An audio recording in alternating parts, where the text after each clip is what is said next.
ಸ್ನೇಹಿತರೆ, ಎಲ್ಲರೂ ಹೇಗಿದ್ದೀರಾ? ಚೆನ್ನಾಗಿದ್ದೀರಾ ಅಂತ ಭಾವಿಸ್ತೀನಿ. ನೋಡಿ, ಮತ್ತೆ ಒಂದು ಹೊಸ ಕತೆ ಜೊತೆಗೆ ಬಂದುಬಿಟ್ಟೆ. ಈ ಸಲ ತಂದದ್ದು ಬಣ್ಣದ ಹೂಗಳ ಬಣ್ಣದ ಲೋಕದ ಚಿಟ್ಟೆ ಕತೆ. ಇದೊಂದು ಸುಂದರವಾದ ತೋಟ. ಈ ತೋಟದಲ್ಲಿ ಬಣ್ಣ ಬಣ್ಣದ ಹೂಗಳಿದ್ದು, ಎಷ್ಟು ಬಣ್ಣ ಅಂತ ಹೇಳಿದರೆ ಹೇಳೋಕ್ಕಾಗಲ್ಲ. ಅದು ಸ್ವರ್ಗದಷ್ಟೇ ಸುಂದರವಾಗಿತ್ತು. ಅಲ್ಲದೆ ಆ ತೋಟವನ್ನು ನೋಡೋಕ್ಕೆ ಎಲ್ಲ ಮಕ್ಕಳು ಇಷ್ಟಪಡ್ತಾ ಇದ್ದರು. ಹಾಗೆಯೇ ಒಂದಿನ ಪುಟಾಣಿ ತಾನೇ ಎನ್ನೋ ಹುಡುಗ ಆ ಬಣ್ಣದ ಸುವಾಸನೆ ಉಳ್ಳ ತೋಟಕ್ಕೆ ಬರ್ತಾನೆ.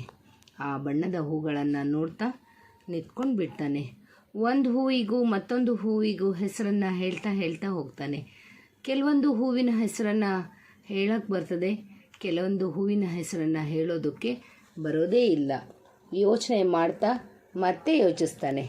ಆಮೇಲೆ ಹೇಳ್ತಾನೆ, ಮನೆಗೆ ಹೋಗಿ ಅಮ್ಮನನ್ನು ಕೇಳ್ತೇನೆ ಅಂತ ಹೇಳಿ ಕೆಲವೊಂದು ಹೂಗಳ ಪಟ್ಟಿಯನ್ನು ಮಾಡ್ತಾನೆ. ಹಾಗೆ ನೋಡ್ತಾ ನೋಡ್ತಾ ಅವನು ಅದೇ ರೀತಿ ಆ ತೋಟದಲ್ಲಿ ಮುಂದೆ ಹೋಗ್ತಾ ಇರ್ತಾನೆ. ಆಗ 4 ಬಣ್ಣದ ಚಿಟ್ಟೆಗಳು ಆ ಬಣ್ಣದ ಹೂಗಳನ್ನು ಮೇಲೆ ಹಾರ್ತಾ ಬರ್ತವೆ. ಎಷ್ಟು ಸುಂದರ ಅಲ್ಲ? ಬಹಳ ಖುಷಿಯಾಗಿಬಿಡುತ್ತೆ ತನಗೆ. ಎಷ್ಟು ಚೆಂದ ಇದ್ದಾವೆ ಈ ಚಿಟ್ಟೆಗಳು. ಆ ಚಿಟ್ಟೆಗಳನ್ನು ನೋಡಿ ಆಕರ್ಷಿತನಾಗ್ತಾನೆ. ಆ ಚಿಟ್ಟೆಗಳನ್ನು ನೋಡ್ತಾ ಅಲ್ಲೇ ಕುಳಿತೇ ಬಿಡ್ತಾನೆ. ಅವನು ಮನೆಯಿಂದ ಬಂದದ್ದು ಎಲ್ಲ ಮರ್ತೋಗ್ಬಿಡುತ್ತೆ. ಎಷ್ಟು ಚೆಂದ ಇದೆಯಲ್ಲ ಈ ಬಣ್ಣದ ಚಿಟ್ಟೆಗಳು. ಹಬ್ಬ, ಇವು ಹೇಗಿಲ್ಲಿಗೆ ಬಂದವು? ಒಂದೊಂದನ್ನೇ ನೋಡ್ತಾ ಇದ್ದಾನೆ. ಇಲ್ಲಿವರೆಗೂ ಹೂಗಳನ್ನು ನೋಡ್ತಾ ಇದ್ದ ತನಯನ ಗಮನ ಈಗ ಆ ಬಣ್ಣದ ಚಿಟ್ಟೆಗಳ ಮೇಲೆ ಹೋಗುತ್ತೆ. ಹಾಗೆ ನೋಡ್ತಾ ನೋಡ್ತಾ ಮಗ್ನನಾಗ್ಬಿಡ್ತಾನೆ. ನಿಮಗೂ ಬಣ್ಣದ ಚಿಟ್ಟೆಗಳು ಅಂದರೆ ಇಷ್ಟ ಅಲ್ಲ?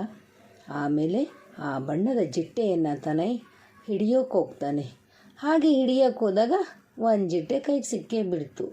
ಅದಕ್ಕೆ ಕೇಳ್ತಾನೆ, ಏಯ್ ಚಿಟ್ಟೆ, ನಿನಗೆ ಈ ಬಣ್ಣ ಕೊಟ್ಟದ್ದು ಯಾರು ಅಂತ ಕೇಳ್ತಾನೆ.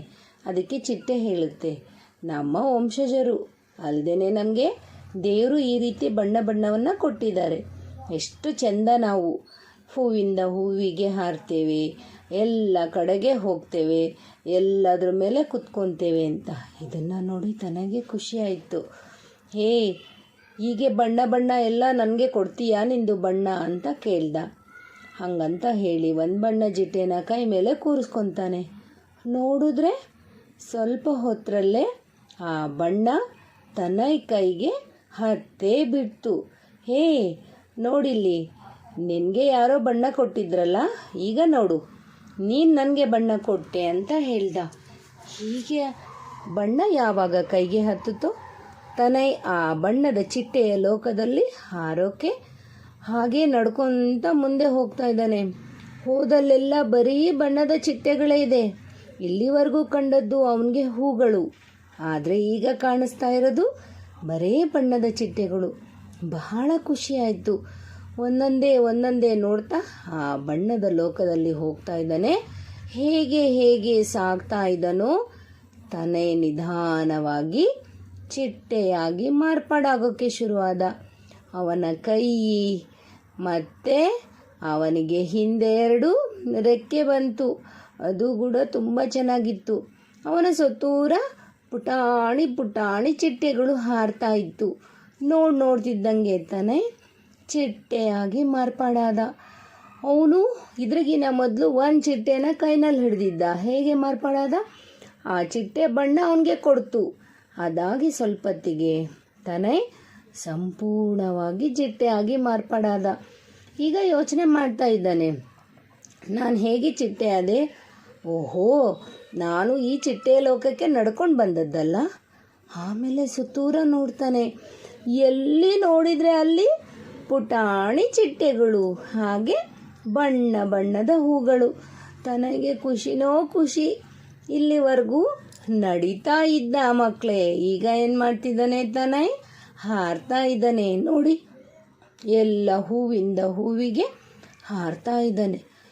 ಆಗ ಸ್ವಲ್ಪ ಹೊತ್ತಿನ ಆದಮೇಲೆ ಅವನಿಗೆ ನೆನಪಾಯಿತು, ಅಯ್ಯೋ ಅಮ್ಮ ಮನೆಯಲ್ಲಿ, ನಾನು ಅಮ್ಮನಿಗೆ ಏನೂ ಹೇಳಿಲ್ಲ, ಹಾಗೆ ಬಂದುಬಿಟ್ಟಿದ್ದೀನಿ, ತುಂಬ ತಡ ಆಯಿತು. ತನೈ ಬಂದದ್ದು ಬಣ್ಣದ ಹೂಗಳನ್ನು ನೋಡೋದಕ್ಕೆ. ಬಣ್ಣದ ಹೂಗಳನ್ನು ನೋಡ್ತಾ ನೋಡ್ತಾ ಬಣ್ಣ ಜಿಟ್ಟೇನೇ ಆಗಿಬಿಟ್ನ. ಹಾಂ, ಅಮ್ಮ, ಮನೆ ಎಲ್ಲ ನೆನಪಾಗ್ಬಿಡ್ತು. ಇನ್ನು ಒಂದು ಕ್ಷಣ ಕೂಡ ನಾನಿಲ್ಲಿದ್ದರೆ ಅಮ್ಮ ಕೋಪ ಮಾಡ್ಕೊತಾರೆ ತಾನೇ. ಆ ಬಣ್ಣದ ಲೋಕದಿಂದ ಹೊರಗೆ ಬಂದ. ತಡ ಆಗ್ತಿದೆ ಅಂತ ಹೇಳಿ ಮನೆಗೆ ಹೋಗೋದಕ್ಕೆ ಸಿದ್ಧ ಆಗ್ತಾನೆ. ಈಗ ಅವನಿಗೆ ಅಮ್ಮನ ನೆನಪಾಗ್ತಾ ಇದೆ, ಮನೆ ನೆನಪಾಗ್ತಾ ಇದೆ. ಹಾಂ, ಹೌದಲ್ಲ, ಮನೆಗೆ ಹೋಗಬೇಕು. ಅಯ್ಯೋ, ಹೇಗೆ ಹೋಗೋದು? ನಾನು ನೋಡಿದ್ರೆ ಜಿಟ್ಟೆ ಆಗಿಬಿಟ್ಟಿದ್ದೀನಿ. ತನಗೆ ಅದೇ ಚಿಂತೆನಲ್ಲಿ ಆಳ್ತಾ ಇದ್ದಾನೆ. ಬೇರೆ ಜಿಟ್ಟೆಗಳೆಲ್ಲ ಬಾಯಿ ತೆಗೆದು ನೋಡ್ತಿದ್ದಾವೆ, ಇವನೇನು ಅಮ್ಮ ಅಂತಿದ್ದಾನಲ್ಲ ಅಂತ. ಜೋರಾಗಿ ಅಮ್ಮ ಅಂತ ಕೂಗ್ಬಿಟ್ಟ. ಕಣ್ಬಿಟ್ಟು ನೋಡ್ತಾನೆ, ಮನೆಯಲ್ಲಿ ಅಪ್ಪ ಅಮ್ಮನ ಪಕ್ಕ ಮಲ್ಕೊಂಡಿದ್ದಾನೆ. ಓಹೋ, ನಾನು ಇಲ್ಲಿವರೆಗೂ ಕಂಡದ್ದು ಕನಸ. ಅಮ್ಮ ಅಂತ ನಾನು ಕರೆದದ್ದು ಕನಸಿನಲ್ಲ. ಹಬ್ಬ, ಸದ್ಯ ಬಚಾವಾದೆ. ಅಷ್ಟರಲ್ಲಿ ಅಮ್ಮ ಇದ್ದರು. ಯಾಕೆ ತಾನೇ ಅಳ್ತಾ ಇದೀಯಾ, ಸಮಾಧಾನ ಮಾಡ್ಕೋ ಅಂತ ಹೇಳಿ ನಿದ್ದೆನಲ್ಲಿ ಕನ್ವರಿಸ್ತಿದ್ದ ತನಗೆ ಅಮ್ಮ ಸಮಾಧಾನ ಮಾಡಿದ್ರು. ನೋಡಿದ್ರಲ್ಲ ಮಕ್ಕಳೇ, ಬಣ್ಣದ ಜಿಟ್ಟೆಯ ಸುಂದರ ಲೋಕ ಎಷ್ಟು ಚೆಂದ ಅಲ್ವಾ? ತನಗೆ ಕಂಡದ್ದು ಕನಸು ಮಕ್ಕಳೇ. ಈಗ ಕನಸಿನಿಂದ ಆತ ಬಣ್ಣದ ಲೋಕದ ಜಿಟ್ಟೆಯನ್ನು ಕಂಡು ಈಗ ಮತ್ತೆ ನಿದ್ದೆಗೆ ಹೋಗ್ತಾ ಇದ್ದಾನೆ. ಚೆಂದ ಅಲ್ಲ ಈ ಲೋಕ? ಹೌದು ಮಕ್ಕಳೇ, ಅಲ್ಲಿ ಎಲ್ಲವೂ ಸಂತಸ, ಸಂತೋಷ, ಕಲರ್ಫುಲ್, ಬಣ್ಣ. ನಮಗೂ ಬಣ್ಣ ಅಂದರೆ ಇಷ್ಟ ಅಲ್ಲ? ಅರ್ಥ ಆಯ್ತಲ್ಲ? ಮತ್ತೆ ಬರ್ತೇನೆ.